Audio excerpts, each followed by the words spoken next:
Break रहा। 24 दिसंबर 2022 को दिल्ली पहुंच गई थी यात्रा, लेकिन उसके बाद से ब्रेक था और अब एक बार फिर से दिल्ली के कश्मीरी गेट से यह यात्रा शुरू हो गई है। 12 बजे लोनी गाजियाबाद के रास्ते यूपी में एंट्री करेगी यात्रा और 5 जनवरी से हरियाणा में भारत जोड़ो यात्रा का दूसरा चरण रहने वाला है। 5 जनवरी को पानीपत के सनोली होते हुए हरियाणा में एंट्री करेगी यात्रा। दूसरे फेज में 10 जनवरी तक हरियाणा में यह यात्रा रहने वाली है। ये बड़ी खबर आपको बता रहे हैं, दूसरे चरण में 10 जनवरी तक हरियाणा में रहेगी भारत जोड़ो यात्रा, लेकिन अब दिल्ली से यह यात्रा एक बार फिर से शुरू हो गई है। कुछ दिनों का ब्रेक रहा, लेकिन अब एक बार फिर से यह यात्रा शुरू हुई और ये सीधी तस्वीरें अब आप देख पा रहे हैं। राहुल गांधी के साथ कितनी भीड़, कितने लोग एक साथ उनके चल रहे हैं।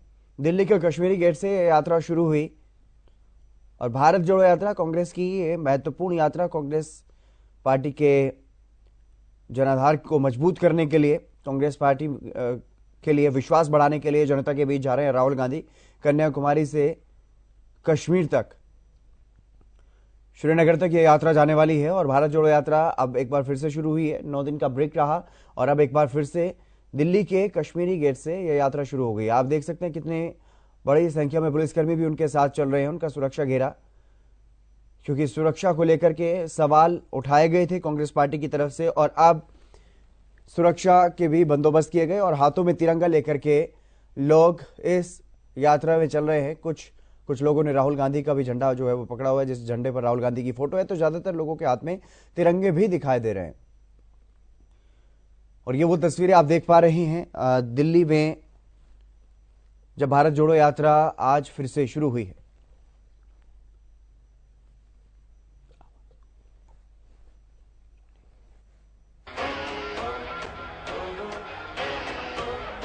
पांच जनवरी को पानीपत से हरियाणा में एंटर होगी, लेकिन उससे पहले उत्तर प्रदेश में यह यात्रा रहने वाली है। आज दिल्ली के कश्मीरी गेट से यह यात्रा शुरू हो चुकी है एक बार फिर से कुछ दिनों के ब्रेक के बाद। राहुल गांधी की भारत जोड़ो यात्रा, कांग्रेस की भारत जोड़ो यात्रा, इस यात्रा से काफी उम्मीदें हैं कांग्रेस को। अब इस यात्रा का असर इतना तो देखने को मिल रहा है कि लोग बड़ी संख्या में राहुल गांधी के साथ चल रहे हैं, लेकिन वोटों का क्या कुछ असर इस पर पड़ेगा, क्योंकि लोकसभा चुनाव से काफी पहले ये यात्रा खत्म हो जाएगी। लोकसभा चुनाव साल 2024 में होने वाले हैं, लेकिन ये यात्रा भी 30 जनवरी को खत्म हो जाएगी। क्या इस यात्रा का असर साल 2024 तक रहेगा या नहीं, ये भी अपने आप में एक बड़ा सवाल है और तब तक कैसे क्या कुछ रहने वाला है वो भी अलग बात रहेगी। लेकिन संजय राठौर हमारे संवाददाता हमारे साथ जुड़ गए अधिक जानकारी के साथ। संजय, क्या कुछ ताजा जानकारी इस भारत जोड़ो यात्रा के बारे में? जी बिल्कुल जी,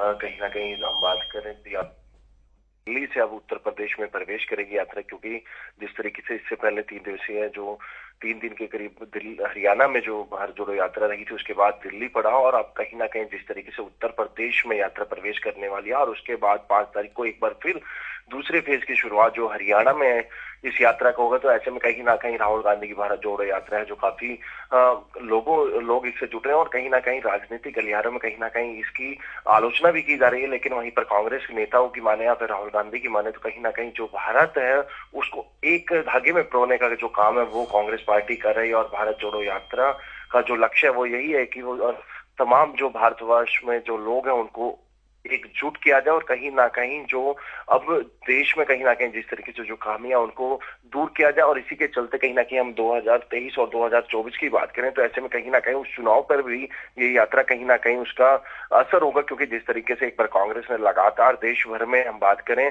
भारत जोड़ो यात्रा प्रदेश प्रदेश जाकर लोगों को जोड़ने का जो काम कर रही है कांग्रेस, तो ऐसे में कहीं ना कहीं 2024 के लोकसभा चुनाव में भी इसका असर देखा जा सकता है। तो ऐसे में कहीं ना कहीं काफी अहम ये जो भारत जोड़ो यात्रा है आज उत्तर प्रदेश में प्रवेश करेगी। तो कहीं ना कहीं जिस तरीके से हम बात करें कांग्रेस ने तमाम प्रदेश के जो लीडर्स हैं, अन्य जो पार्टी के नेता हैं, चाहे हम उत्तर प्रदेश के शिवा की बात करें या फिर हम मायावती की पार्टी की बात करें, बीएसपी की, तमाम उन बड़े जी बिल्कुल बिल्कुल, तमाम जानकारी देने के लिए बहुत शुक्रिया संजय।